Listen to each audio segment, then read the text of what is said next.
كابوصاي زاتو فرياتات بناي وشت عدي نمتكع علامه زغبره اب 2014 عامه مرت بملعال قدام منستر دكتور ابي احمد استجمره منقسقاس ኢትዮጵያ تفري نافريتي اندستري بالعبركي انقاقحيو بناي وشت عدي اندستريታት زفري فرياتات نمفلات علامه زغبره تمالي ውድድር ጉያ ተሳሊጡ ኣብቲ ውድድር መደረ ዘስምዑ ሚኒስትር ኢንዱስትሪ መላኩ አለበል መንቅስቃስ ኢትዮጵያ ተፈሪ አታዊ ፍርያት በመትካዕ ልዕሉ ጽኢት ተመዝጊቡ ይድማይሎም ኢትዮጵያን በጠንካራ የኢኮኖሚ መሰረት ላይ ለመገንባት ኢትዮጵያ ኣብ ጥንኩር መሰረተ ኢኮኖሚ ንምህናጽ ዓውዲ ኣፍራይ ትኩረት ተዋሂብሉ ይስርሐልሎም በመሰረት እዚ ኣብ ዝሓለፉ ዓመታት ብርክት ዝበሉ ውጽኢታት ተመዝገቡ እንትኾኑ እዞም ውጽኢታት ብዝበለጸ ዘላቂ ንክኾኑ መንቅስቃስ ኢትዮጵያ ተፈሪ ካልኦት መንቅስቃሳትን በብርካ ሀገር ልዑል ውጽኢትና መዝገቡ ይርከቡ ብፍላይ ፍርያት ኢትዮጵያ በመጥቃም አታው ፍርያት በመትካዕ ተመዝገቡ ውጽኢታት ብርክት ዝበሉ እዮም ከፍተኛ የሚባሉ ናቸው መንቅስቃስ ኢትዮጵያ ተፈሪ ተሳተፍቲ እቲ ውድድር ጉያ አቡሽት ዓዲ ዝፈሪው ናይ ስፖርት አልባሳት በመልባስ ኢትዮጵያ ናይ ስፖርት አልባሳት ከምትፈሪ ንምፍላጥ ዕድል ዝፈጥር እዩ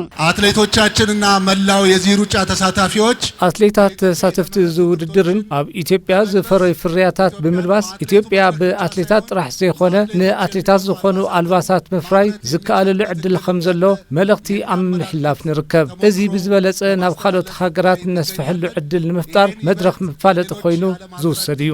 የማስተዋወቂያ መድረክ ተደርጎ ሊወሰድ የሚችል ነው መንግስት ልዕሊ 28 ዓመታት ኣብ ስራሕ ዝነበረ ፖሊሲ ልምዓት ስፖርት ማይሽዩ ኣብቲ ሓድሽ ፖሊሲ ስፖርት ዝተነበሩ 11 አንፈታት መፈጻሚ እቲ ፖሊሲ መሳርሕታትን ዕጥቂ ስፖርትን ብፍርያት ዓዲ ምትካዕ እቲ ሓደ እዩ መንቅስቃስ ኢትዮጵያ ተፈሪ ድማ ነዚ ዝሕግዝ እዩ ኢትዮጵያ ታምርት ታላቁ ሩጫና ንቅናቄ መንቅስቃስ ኢትዮጵያ ተፈሪ ንዓብይ ጉያን ስፖርተኛታት ብናይ ሃገሮም አልባሳት ንክቆርዑ ናይ ሃገሮም ዕጥቂ ስፖርት ንምጥቃም ዘተባብዕ ስፖርት ድማ አካል ስሩዕ አነባብረ ህዝብና ንክኾን ዝሕግዝ እዩ እጅግ በጣም የሚያግዝ መንቅስቃስ ኢትዮጵያ ተፈሪ ብናይ ባዕልኻ ፍርያት ብምኹራዕ ናይ ውሽጢ ዓዲ ፍርያታት ብዝበለጸ ዘፋለጥ እዩ እዚኦም ፍርያታት ምጥቃም ድማ ናይ ኩሉ ሓላፍነት እዩ ሀገር ያለ ኢንዱስትሪ አይገነባም ሀገር ብዘይ ኢንዱስትሪ አይትህነጽን ሀገር ብዘይ መፍራይነት ክትነጽ አይትኽእልን ነዚኦም ዝመሰሉ ምድላዋት ንፍርያታት ኢትዮጵያ ክብ ዘብሉ እዮም እዚ ህንጸት ሀገር ክብ ንምባል ዓብይ ዓቕሚ እዩ በዚ መልክዕ እዚ ዓብይ መንቅስቃስ ዕውት ንክኾን ቢሮ ልምዓት ኢንዱስትሪ ምምሕዳር ከተማ አዲስ አበባ